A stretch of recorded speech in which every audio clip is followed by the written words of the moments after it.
I disguised myself as a drunk woman and slipped into the police station to carry out an assassination. To keep things simple, the officers tossed me into a holding cell for the night, exactly where my target was being kept. A guard brought me a cup of extra strong coffee, and the moment the main lights went out, I sat up, dropping the act. I pulled out my hairpin, stripped off the disguise, tied my hair up, changed into black stealth gear, and picked the cell door open. Then I took the metal spoon from the coffee, adjusted the security camera so it faced the corner, filled the cup with water, and quietly made my way into the electrical room. I carefully set the spoon on the high-voltage breaker, bit a small hole in the bottom of the cup, and placed it above the spoon, creating a simple, timed short-circuit device. After that, I climbed into the vent above the room and crawled toward the main duct, timing the drip of the water once the weight tipped the spoon and cut the power. I'd have my window to move in the dark.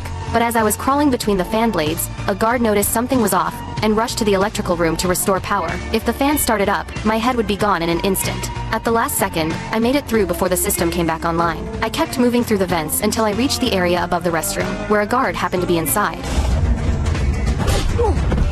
I took him out cleanly, and positioned his body in a way that would fool the cameras. The moment the cell doors opened, I grabbed his pistol, unlocked the nearby cell, and finally came face to face with my target. One shot was all it took. The guards immediately locked down the entire prison, and armed units stormed in, but when they kicked open the cell, all they found was a dead prisoner. I was already back in the vents. I climbed upward using only the edges of the walls for support, while the tactical team began sweeping the upper levels. Using my black gear for cover, I pressed myself against the pipes along the wall and stayed perfectly still.